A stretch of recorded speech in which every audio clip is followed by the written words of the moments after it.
The environment you live in can suddenly change. Are you ready for this? Mehmet Murat Ildan. Tara and Charu Chachi are back from their short holiday in Mumbai, where they had gone visiting Tara's aunt Madhu Mami. Oof! What a relief to be back home, Charu Chachi. I like Madhu Mami's home with its fantastic sea view. But there are so many people in Mumbai, and the cacophony of the traffic was deafening. It was impossible to walk peacefully on the roads there. Even Polly seemed to have got fed up. You will be surprised to know that Mumbai is famously known as the city of dreams.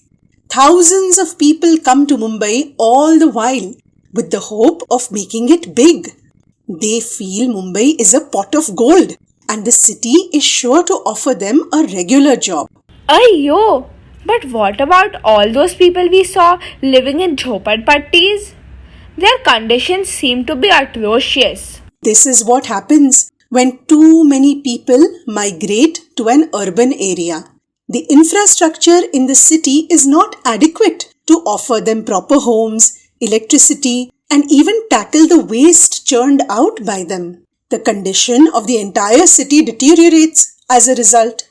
What I noticed in Mumbai was that some posh areas were well laid out with green parks and clean roads, and some areas like Dharavi were like a sore sight to the eyes. Look at our small town. We may not be having all the facilities like malls, gymkhanas, and clubs that Mumbai has, but at least we have comparatively cleaner roads which are not spilling over with people. That is the irony.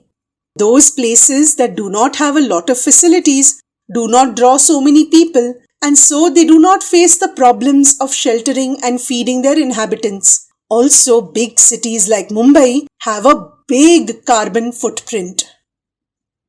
Kaise? I want you to think. Think. I know. All those hundreds of cars on the roads burning so much fossil fuels and emitting so much of the greenhouse gas carbon dioxide. Shabash! But at the same time, efforts are being made to encourage people to use public transport like trains and those BST buses you saw in Mumbai. They are run on electricity. Did you hear that, Polly? Fortunately, the population of Polly's cousins, all those parakeets living in the wild, is not expanding in leaps and bounds. Otherwise, they too would face a crisis. What with so many trees being cut down everywhere, where would they go? Don't you agree, Polly? Charu Chachi, the main reason why there is so much pressure on our Earth's natural resources seems to be the ever expanding population. You hit the nail on the head, Tara.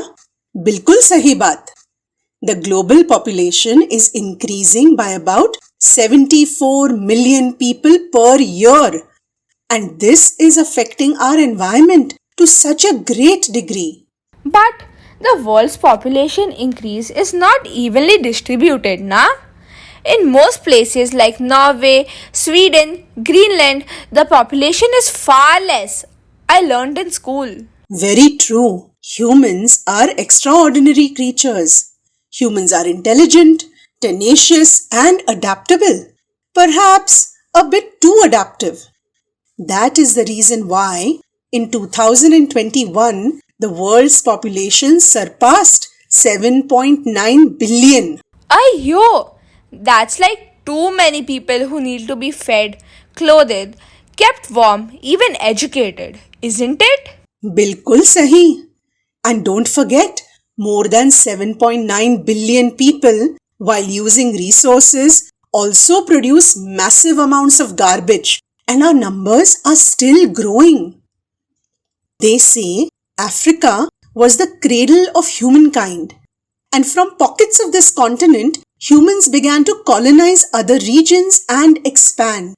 And now, the United Nations has predicted that by 2050, our population will reach 9.2 billion. Ayyo! How will the resources of our earth cope up with such a huge number? Not only will it be impossible for the Earth's resources to cope up with the number of people, but also such a phenomenal number can lead to an environmental disaster. But why has human population been ever expanding, Charu Chachi? You will be surprised to know that many years back, it was common for each family to have 10, 12, even more siblings. Ayyo! Ha. And each child in such a big family grew up to produce more children. And those children in turn grew up to... Produce still more children? Isn't it like the way rabbits reproduce and multiply? You hit the nail on the head. Sahi baat. This is called increasing by geometric proportion. But then the later families did not have so many children, na? Nowadays, each family has 2 or at the most 3 children. That is very true. But scientists made new discoveries of medicines to cure diseases. In ancient times, people rarely lived beyond the age of 50 as they would succumb to all kinds of diseases. Now, with so many advancements in the field of disease and hygiene, it is common to see people living up to their late 80s, even 90s. It is like taking 2 steps backward for each step forward. Don't you agree, Polly? Just as an example, during the First World War, thousands of soldiers wounded in battle died due to infection in their wounds. Antibiotics were not known then. But by the time the Second World War took place, Alexander Fleming had made this remarkable discovery of the antibiotic penicillin. So, it was penicillin that cured the wounded soldiers and saved their lives? Hayla! Population and its impact on the environment is such a complicated problem to deal with. The problem of population growth is more complicated than just counting people. There are numerous factors to be considered. Let's see if you can guess what factors? The distribution of people. Like I mentioned before, in some countries there are not so many people, and in others like India there are too many people. That is factor number 1. India ranks second after China in having the largest population. Factor number 2 could be about migration of people. Like we saw, so many people migrate to Mumbai from the villages. Very true. On a larger scale, throughout the 20th and 21st centuries, the United States of America came to be known as the melting pot of the world. Immigrants from all over the world found it attractive to settle there with the idea that they could become Americans. Like your Pankaj Mama who has settled there.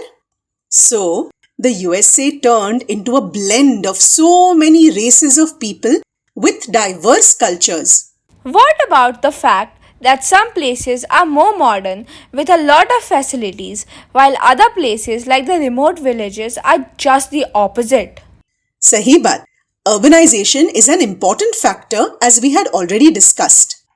People tend to flock to where there are more facilities like good hospitals, schools, colleges, and where they are likely to get good jobs. And this factor is connected to the consumption pattern. Where there are more industries, more goods are available. These are advertised so prominently that people get tempted into buying even more than they need.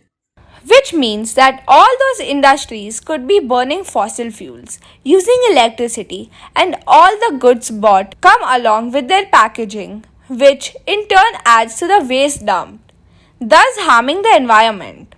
Yes, indeed, it is a vicious circle. The population's income is also an important factor to consider. The environment is under pressure from both those who earn very little as well as from those with the highest income levels due to the unequal distribution of money. Many of the world's poorest people rely on unsustainable resource consumption to survive, such as burning garbage, tires, or plastics for fuel. Oh no! Yes, in order to survive, they may degrade valuable natural resources such as forests or animal populations too. Kaise? They may cut down forests for firewood or to make their homes or to clear some land to grow their own food. When trees are cut down, the homes of animals are destroyed and as a result, they suffer. And how do people earning a lot also impact the environment? Those with the highest incomes, on the other hand, consume disproportionately large amounts of resources through the vehicles they drive, the homes they live in, and the lifestyle decisions they make. For the poor people, it is a matter of survival. But both these groups of people may not stop to think whether they are harming the environment or not. They are happily oblivious of the larger carbon footprint they are making. Besides, when we consider the entire country, economic development and environmental harm are very closely linked. Less developed countries have lower levels of industrial activity, resulting in less environmental impact. What about developed countries? Surely their governments must be having laws to ensure that their industries do not harm the environment. वो सही है. This happens in some countries, but not all.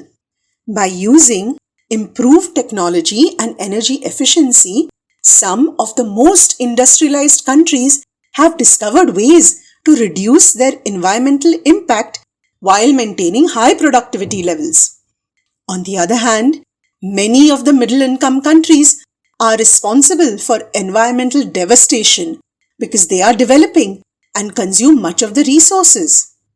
It's like human population and environment are linked together and they keep moving in circles. There doesn't seem to be any realistic end to it. Look at Polly, hopping about in circles as if he has understood what we are talking about. Haha. I just read the other day that 37,000 trees are felled to make toilet paper rolls for just one day. Ayyo! Why can't they use recycled paper? Unfortunately, many people just live in the present. They don't care about what's going to happen in the future. What's more, just like human population is not equally distributed, so also the resources are not equally spread and the consumption too is unequal from place to place. Kaise? You mean some places have dense forests like the Amazon forest in South America and the forests of Indonesia, and some places are either hot or cold deserts with hardly any water. Sahi baat. Also, some countries like Venezuela, Saudi Arabia and Iran are rich in oil. Others are not. But the rich developed countries can afford to buy these resources from these countries that have them. What about rivers? Aren't they also a valuable resource? In India, we have plenty of rivers, na? Indeed, many of these rivers have been dammed to produce hydroelectricity. But more often than not, the electricity is sold to other states for making money instead of being distributed to the same state where the dam exists. You know, I read the other day that the average middle-class American consumes 3.3 times the amount of food required for survival and more than 250 times the amount of pure water required for survival. As a result, if everyone on the planet lived like a middle-class American, the planet's carrying capacity would be around 2 billion people only. You heard that, Polly? Doesn't that sound unfair? That is how it is. Here in India, there are some places like Rajasthan where women have to walk for miles every day to fetch water. They know the value of every drop of water. Whereas in other big cities, people take water for granted, keeping their taps fully on when any washing is to be done. Charu Chachi, if people consumed only as much as was needed, then our earth would be able to support a much larger population and everybody would get equal amount of resources. वो सही बात है, but we should also see the other side. Just imagine everybody on earth undergoing hardships to consume only as much as their bare necessities allow. Would they be able to lead a happy and fulfilling life? We need to go to movies sometimes for the entertainment. We like to wear new clothes on festivals and make delicious foods. That is what makes life interesting for us and prevents us from turning into dull ducks.